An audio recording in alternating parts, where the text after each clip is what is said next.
ملک صاحب آغاز میں کرتا ہوں آپ سے کہ ہم ابھی تک جیسے میں نے آخری جملہ کہا کہ پاکستان اور پاکستانی دونوں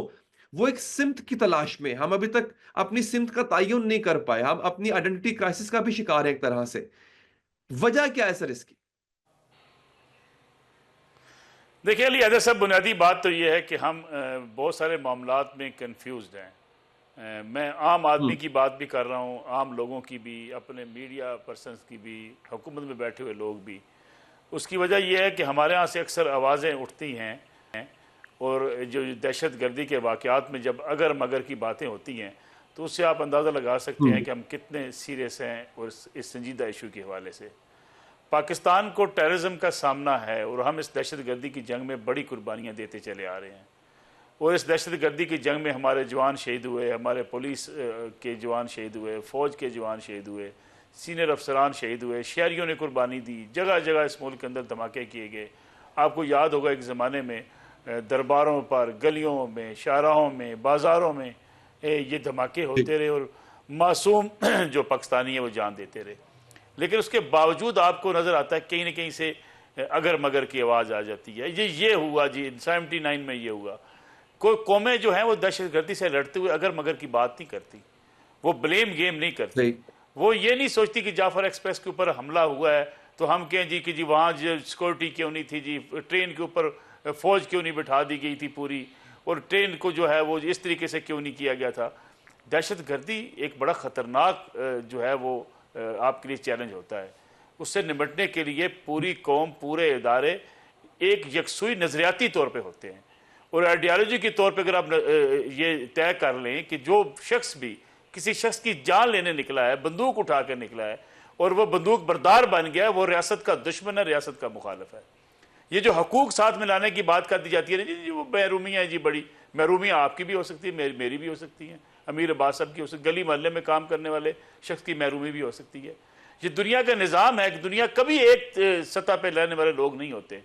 یعنی ابتدائی دنیا سے لے کے آج کے دن تک آپ کبھی مالی معاملات میں بھی نہیں دیکھیں گے کہ سارے ایک برابری کی زندگی گزار رہے ہوں سارے وسائل سب کے لیے برابر ہو جائیں کسی میں صلاحیت کم ہوتی ہے کسی میں کم ہوتے ہیں کہیں کی گورننس بہتر ہوتی ہے کہیں کی گورننس خراب ہوتی ہے یہ جو ایون بلوچستان کے حوالے سے میں تازہ ترین جو واقعے پہ اگر عرض کر دوں 1 منٹ کے لیے کہ یہ صورتحال پیدا ہوئی کہ کیا بلوچستان میں حکومت جا کے ہم نے کی ہے میں نے اور آپ نے کی ہے یہی میر ظفر اللہ خان جمالی وہاں سے وزیر اعظم تھے وہیں سے وزراء ہوتے ہیں سرفراز بگٹی صاحب وہیں کے وزیر اعلیٰ ہیں اکبر بگٹی صاحب نے وہاں ایک عرصہ تک راج کیے رکھا اپنے مخالفین کو مارتے تھے اپنے لوگوں کو وہ سپورٹ کرتے تھے کیا یہ تاریخ کا حصہ نہیں ہے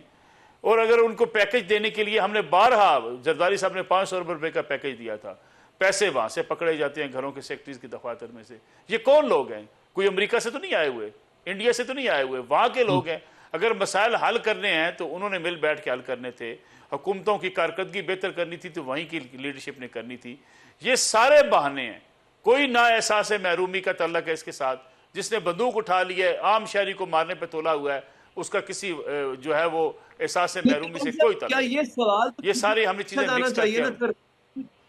کہ کیوں مطلب یہ ہم ہی کیوں یہ سوال تو پھر بھی ہم حق کو رکھتے ہیں نا سر یہ پوچھ سکیں کہ آخر ساری آفتیں ہم پہ کیوں آنی میں اس ہوتی کی ہیں یا وجہ ہم نے بتاتا ایسا ہوں کیا کر دیا دیکھیں میں اس کی وجہ جی عرض کر دیتا ہوں میں عرض کر دیتا ہوں 1 منٹ کے اندر دیکھیں مسئلہ کیا ہے مسئلہ یہ ہے کہ غیر ملک کی طاقتیں آپ کے ہاں آپ کو ڈیسٹیبلائز کرنے کے لیے ہر وقت لگی رہتی ہیں after the creation of Pakistan کیا آپ کو یہ چیلنج نہیں ہے کہ آپ کے ہمسایہ ملک نہیں چاہتے کہ آپ کو جو ہے وہ آپ آگے بڑھیں